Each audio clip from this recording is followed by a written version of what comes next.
Narcissists really hate it when you look good.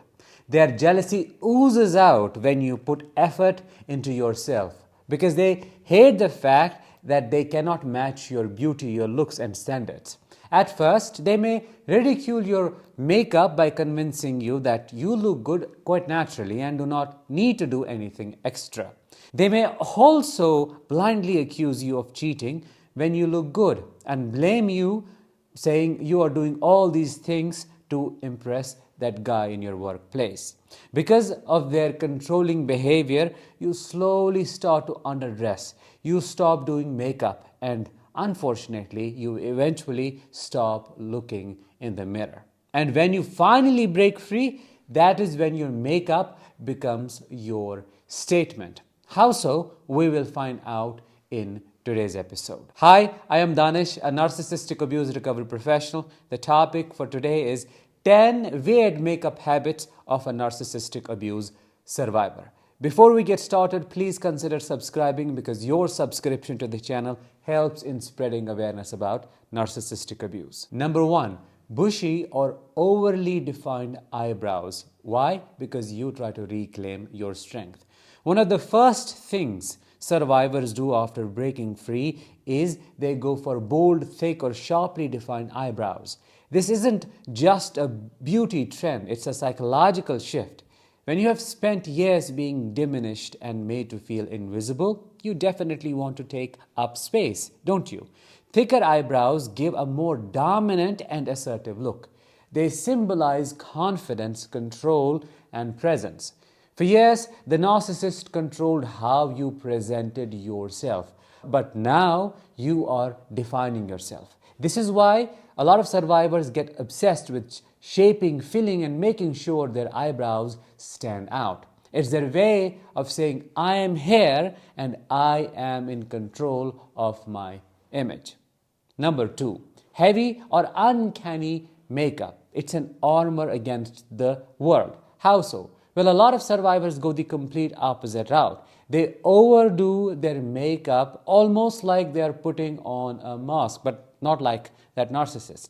Dramatic eyeshadow, sharp contour, bold lips, it all looks almost theatrical, but it's not just for show. It is a coping mechanism to positively control their image and create a new identity to protect themselves from feeling vulnerable. During the abuse, the narcissist chipped away at their self-worth. Now, you as a survivor try on different versions of yourself to see what feels right.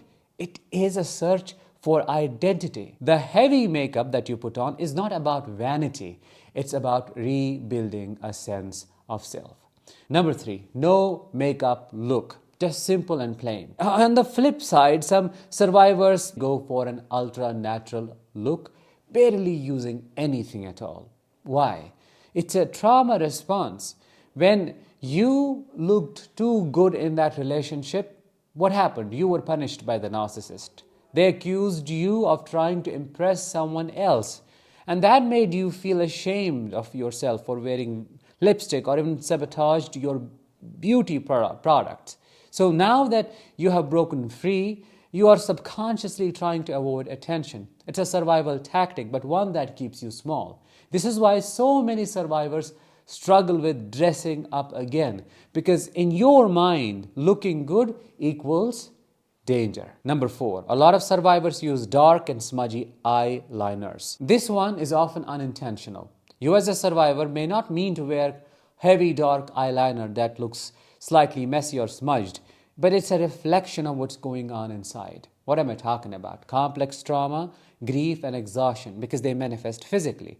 The dark eyeliner and heavy smudging often mirror the emotional weight you are carrying, but invisibly. It's almost as if your pain is leaking into your makeup choices without you even realizing it. You're tired, your soul is heavy, and your eyes show it. Number 5, foundation overload. Why? To mask the past pain.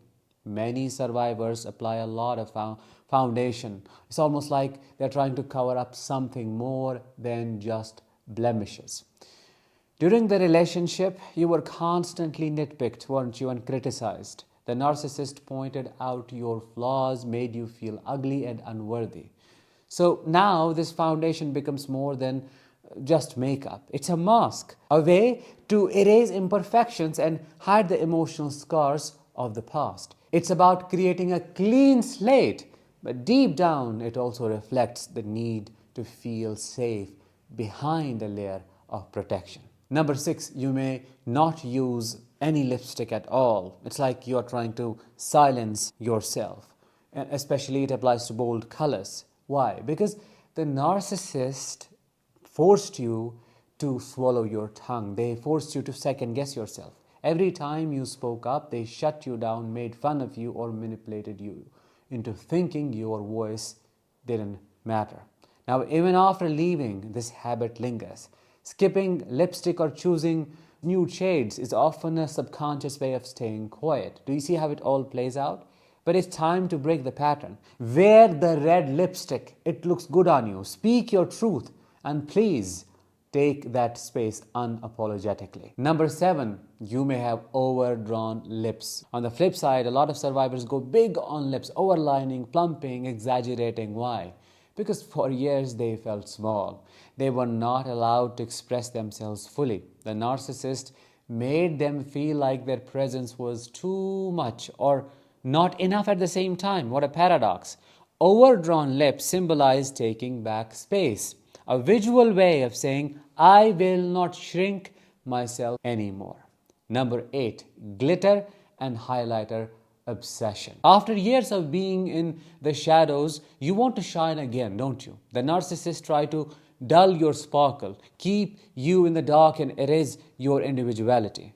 Now that you are finding yourself again, that light within literally, you're just making it visible. It's not just about looking good, it's about never settling ever again, never letting anybody dim your light. Number 9, dramatic false eyelashes.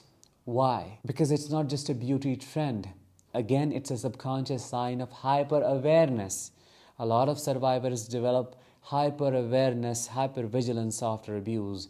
They're constantly on edge, scanning for threats, reading micro-expressions, and analyzing body language of other people. Big dramatic lashes mimic that state of mind. Wide open eyes, always watching, always alert. It's a survival instinct, but in the form of makeup. Number 10, frequent makeup changes. It feels like you're shifting identities. But it's not just a habit, it is a trauma response as well. 1 week, you may be into gothic makeup. The next, you may be into soft glam, and then suddenly you are completely barefaced. It is not about indecisiveness, it's an identity crisis.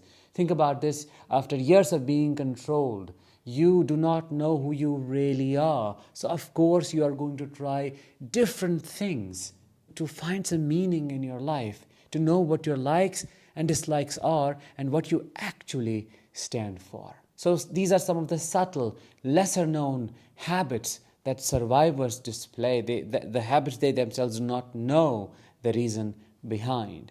Could you relate with any of what I shared in today's episode? Please let me know in the comments.